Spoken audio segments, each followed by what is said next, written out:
Today we're starting a series. I don't know how long it's going to go. It's going to go until, I guess, we get to the end. But we're going to be talking about David. And the passage that Melvin just read is exactly the passage we're going to be keying off of. It's actually kind of interesting because it's where we get the idea that David is a man after God's own heart. Growing up, I believe it was 4th or 5th grade, we had a little chart on the wall that had the first 3 kings of Israel, Saul, David, and Solomon.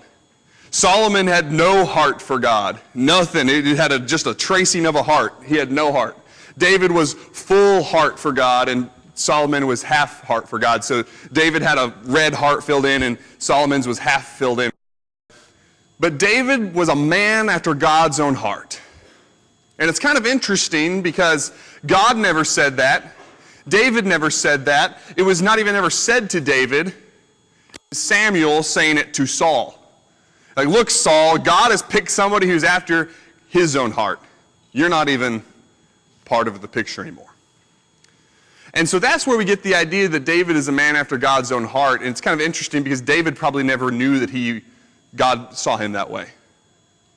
David never knew that God saw him that way. But one of the first and earliest stories we get of David is when he kills Goliath. Oops, spoiler alert. When he faces Goliath. So if you want to turn to 1 Samuel 17, we're going to be hanging out there for a little bit. And Alex, you can just leave it here because I'm not even going to use the next slide. So just leave it here for the duration. We'll be good. Here in chapter 17, I wish I could tell you the background of this battle.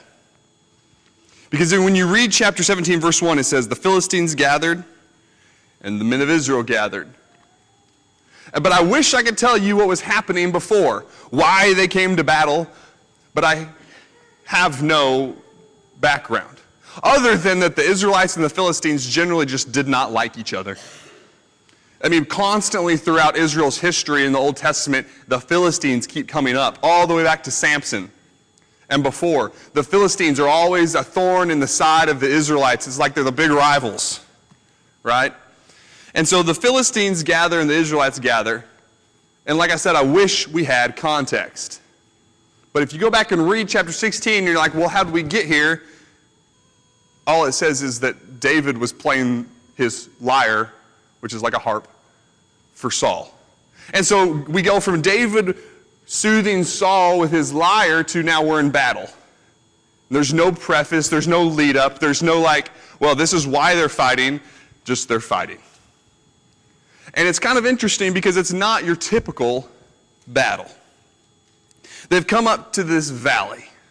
And you can imagine each army at the other side of a valley, and so let's imagine that there's more steps that go up right here, and they each come up to the edge of the valley and they're ready to fight. They're the Valley of Elah, I believe is how you pronounce it. Somebody may have a better pronunciation. Like I told, I believe it was this morning in class, especially in the Old Testament, you can pronounce it however you want because nobody really knows how to pronounce it. So just make it up. The Valley of Elah is what we're going to call it for today. But the Philistines on one side and Saul and his men on the other. And the Philistines were standing, verse 3, on one hill and the Israelites on the other with the ravine between them. All right, so we've got this typical battle scene laid out. That both armies are standing and they're ready to just crash down into the valley and start fighting.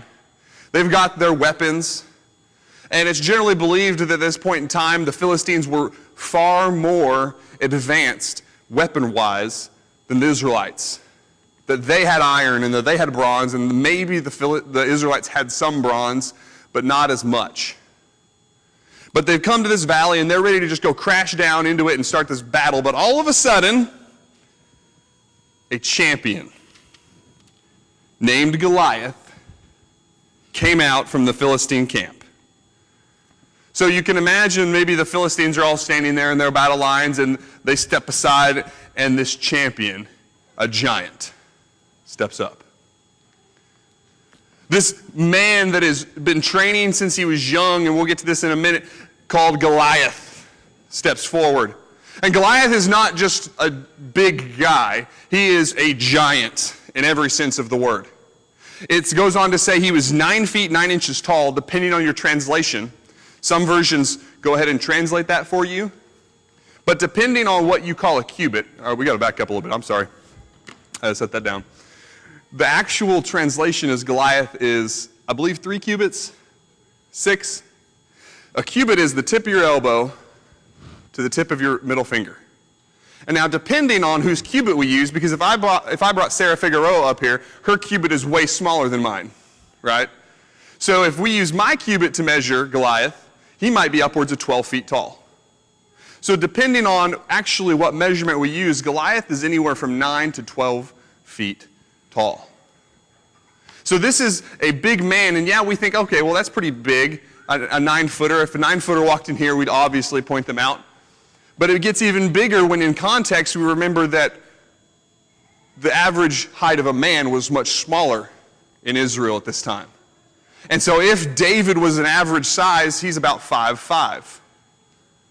So Goliath is literally twice the size of your average Israelite.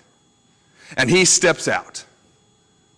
I can imagine maybe the ground shook a little bit, or at least they envisioned it shaking. And it goes on to tell us about Goliath, 9 feet 9 inches tall. And it tells us about all his armor, all his grand weaponry. And he comes out, and he actually makes a lot of sense. He says, "Why do you come out in battle formation? Am I not a Philistine and you're servants of Saul?"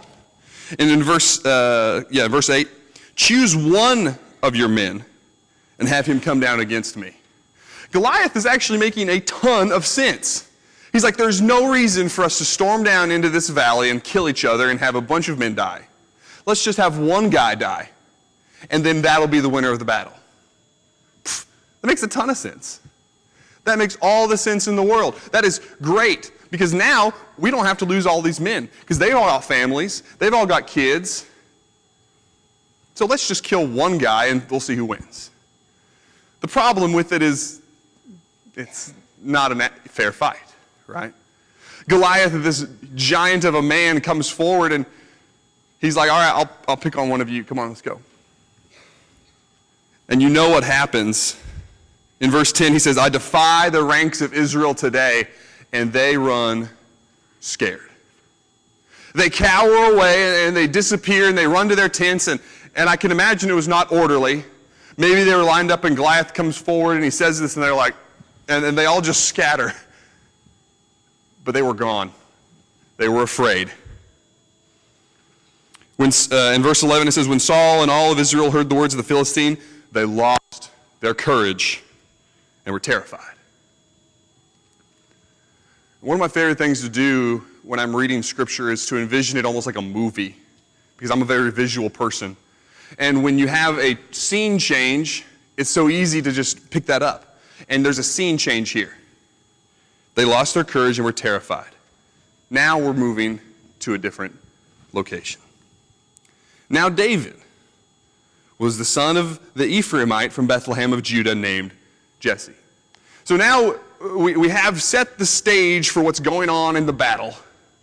And now we're going to come over here, and there's this lowly shepherd boy. We've already met him, but his name's David. And David has 3 older brothers fighting in that battle. So his dad says, "Hey, David, go take some cheese." It's actually kind of funny, because I knew that David was taking supplies, but the VeggieTale version is David takes pizza. Yeah. But here in the Bible it says, take 10 loaves of bread and half a bushel of grain to your brothers. And then the part that really got me, and it made me laugh a little bit, was it says, "And take 10 portions of cheese to their field commander." I thought that was kind of funny. I don't know, maybe it's just me. It was like, go bribe their field commander for your brothers. I just thought that was kind of funny. 10 portions of cheese to the field commander. And so David goes, and he gets there to the valley of Elah, and David gets up, and it's actually kind of doesn't make sense, because David's like in and amongst the soldiers. He's not a little boy, but he's definitely not a soldier. There's a reason he stayed home. He's in and amongst the soldiers and talking to them when Goliath comes out. So it's in the morning, and Goliath does his daily routine. He comes out, and they all flee. And David, just can't understand it. David is simply beside himself with how the Israelites are acting. It doesn't make any sense to him. And he begins to talk to some of the men and talk to his brothers. And David says in verse 26, "What will be done for the man who kills the Philistine and removes this disgrace from Israel? Just who is this uncircumcised Philistine, that he should defy the armies of the living God?" David's like, who is this guy? I mean, yeah, they're like, David, have you seen him? He's huge. But David's like, so what? You're the army of the living God. And so the fact that David said this gets back to Saul. And obviously Saul comes and he's like, get me David. I want to talk to that guy. He's not afraid. And so Saul brings him in.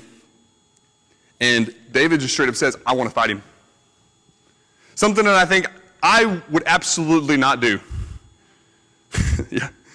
David says to Saul, do not let anyone be discouraged by him. Your servant will go fight the Philistine. Not even one of the army. A shepherd boy who came to bring cheese to the field commander. Says, I'll do it. I'll do it. And Saul says, but you can't. You're just a youth, and he's been a warrior since he was young. David, don't you get it? He's been a warrior longer than you've been alive. I've heard that a lot, and I'm not old. I just turned 26. But growing up, I've heard things. I've been doing this longer than you've been alive, and that's absolutely true. And so there's something to be said for that age.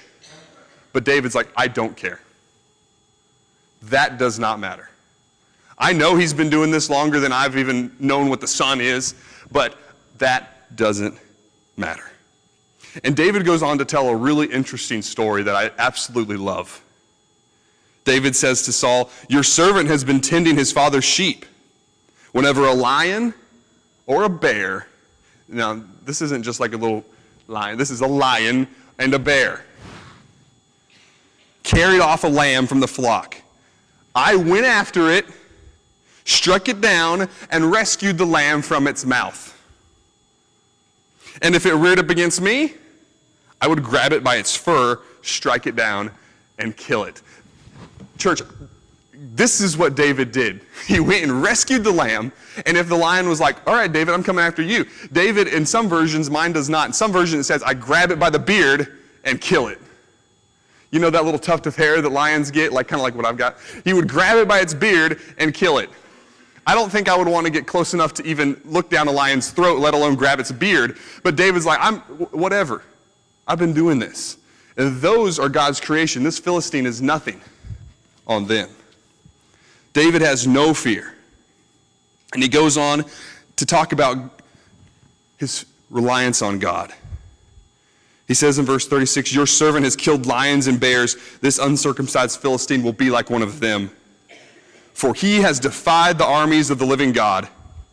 The Lord who rescued me from the paw of the lion and the paw of the bear will rescue me from the hand of this Philistine. And then I hope that you've maybe read the front article in the bulletin. It adds some interesting insight. I did not write it. I got it off of a transcript from YouTube. But it talks about David's approach. Because at this point, this is a critical point. Saul wants David to be like Goliath. He wants him to put the armor on. He wants him to carry the big sword. He wants him to protect himself. But David's like, that's not how I'm going to win. That's not what we're going to do. If you know anything about really guns or military anything, you know that you would much rather have an archery weapon or a long-range weapon than a melee weapon. If somebody came in here with a knife and was challenging me to a knife fight and I pulled out a gun, I win, right? Like, you don't bring a knife to a gunfight. So David says, I'm not going to fight Goliath on his terms. I'm going to fight Goliath on my terms. He says, Saul, I don't need your armor. I'm not going to do it. I'm going to fight him my way. He goes down to the wadi and he chooses 5 smooth stones in verse 40. He puts them in his bag, and it's interesting that he chooses 5. I don't know why 5. Maybe that was all the smooth stones he could find. I've tried to find smooth stones in a river before, and found maybe 2. But that's what's amazing is he found 5. But he only picks 5, and he's like, I won't need more than this. And then the next day, he comes out with the army, and so does Goliath. The Philistine came, let's see, go back to verse 40. Then with his sling in his hand, he approached the Philistine. Verse 41, the Philistine came closer and closer to David with his shield bearer in front of him. The Philistine looked at David, and he despised him because he was so young, healthy, and handsome. I think that's hilarious. Goliath looks at David, and he's like, he's young, he's healthy, and he's handsome. That means that Goliath was probably none of those things. He was old, he was unhealthy, and he was ugly. I think that's a fair statement. I mean, I think that's just hilarious. But Goliath looks at him, and he's jealous just right off the bat. And he curses David. I said, are you coming at me with sticks? Am I a dog? And David said, no, I'm not coming at you with sticks. I'm coming at you with the Lord, with my God. David said in verse 45, you come at me with a sword and a spear and a javelin, but I come at you in the name of the Lord of armies, the God of Israel. You have defied him. Today the Lord will hand you over to me. And in verse 47, this whole assembly will know that it is not by the sword or the spear that the Lord saves. For the battle is the Lord's. He will hand you over to us. David looks Goliath in the eyes and he says, it's not me, it's God. There's nothing about me that's going to win this battle. There's nothing that I'm going to do. It is God, and you have defiled him. You have to answer to him, not to me. And you can imagine that this only made Goliath even more angry, and so he begins his attack. In verse 48, the Philistine started toward David. David ran quickly to the battle line to meet the Philistine, put his hand in his bag, took out a stone, slung it, hit the Philistine in the forehead. The stone sank into his forehead, and he fell face down on the ground.